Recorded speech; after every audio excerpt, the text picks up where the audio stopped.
Well, GM making a major commitment to its Chevy Volt electric car, saying the battery technology working better than it expected. Mickey Bly, GM's Executive Director of Global Electrical Systems, joining us from Michigan to talk about it. Thanks for being here, Mickey. Hey, it's my pleasure. Thanks for having me.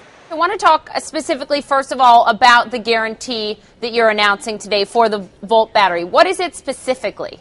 We feel that we can offer, and we will offer, an 8-year, 100,000-mile warranty on the Volt battery, and really take that question away from the customer of any concern of how they would want to purchase this technology in a Chevrolet Volt. The Volt battery will be covered by this warranty. If there's any issues, any concerns at all, we're going to back this. We're going to stand behind it as a company. The range for the battery right now in moderate weather, obviously the temperature affects it when it gets colder. The range is about 40 miles purely on an electric charge. What does that range become, Mickey, once that warranty expires? Has GM done testing over 100,000 miles with these batteries? Yeah, in fact, we've done a lot of simulations with the batteries, and real-world miles. We've driven the cars over 1 million miles. We've done 4 million miles of simulated testing on these.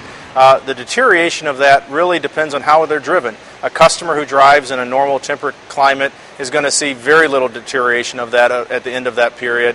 But some that are in very extremely hot weather or extremely cold, as you mentioned, may see some deterioration, but it's not going to be, more than 10-20% most likely. Moving on here, have you tested, in terms of what happens to the Volt batteries once their useful life ends? That's a big question for folks, is what do you do with these lithium-ion batteries? What happens? These batteries are going to be lasting 8, 10, or more years in these vehicles. So we're talking about something that's not going to really be a big concern to 2018, 2020. So what we do with those batteries at that time is really uncharted territory, but we are working on it. There's a lot of afterlife usage of these batteries. In fact, they will have over 50% of their capacity still in them at the end of that period of time. Over 50%. There's things that can be used for brownout, peak load protection in small neighborhoods. There's folks that want to use them for maybe electric bikes or things like that in different applications. We're working with a lot of different agencies and companies who are really starting to develop that market that really doesn't have to be in place for another 8 years. So GM will be, though, recycling them in one fashion or another? Absolutely. We will make sure that as much green energy as we put into the vehicle, anything afterwards, we're going to make sure we're as green after the fact as we are going in. I want to talk about the cost, Mickey. I mean, what makes this car, as GM has said to the public, not profitable for the company, at least at the outset, is the cost of batteries. But batteries go down in cost by the year. What are you estimating the cost of the battery from 2011, when these start rolling out, until, say, 8 years down the road? How much is that going to change? What are you factoring in?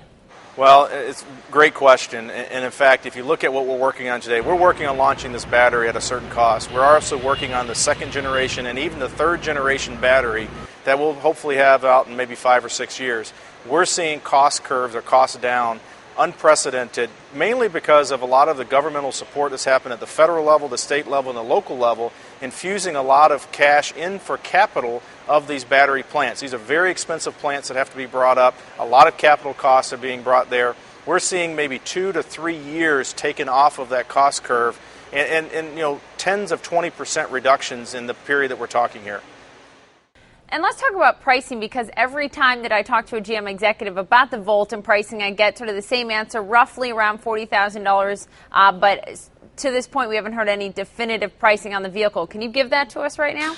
I'm not able to tell you the price of that today. I think we'll stay consistent with about $40,000. Many of the leaders have said that, and we'll let the marketing team, the Chevrolet marketing team, announce that soon.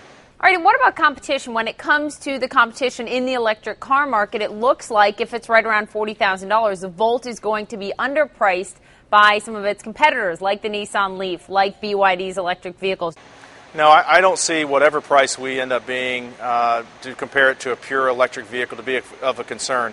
The reason why some of our competitors, like you mentioned, the Nissan Leaf, it's a pure electric vehicle. The Chevrolet Volt, what's unique is after we have that 40-mile range depleted, you're able to drive that vehicle over another 300 miles without any concerns by running off of our extending range, the generator engine that's on board. Of course, President Obama coming to Holland, Michigan on Thursday to be at a groundbreaking for the battery plant that will eventually supply the batteries to the Chevy Volt.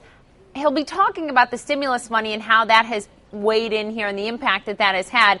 What kind of impact has stimulus spending in terms of battery technology had on the Volt? It has been extremely important to see that investment. We're very pleased with this. It has huge impacts on our cost structure, has huge impacts on their ability to supply product very quickly. We'll continue to see that as being really the determination of how fast this electrification will move.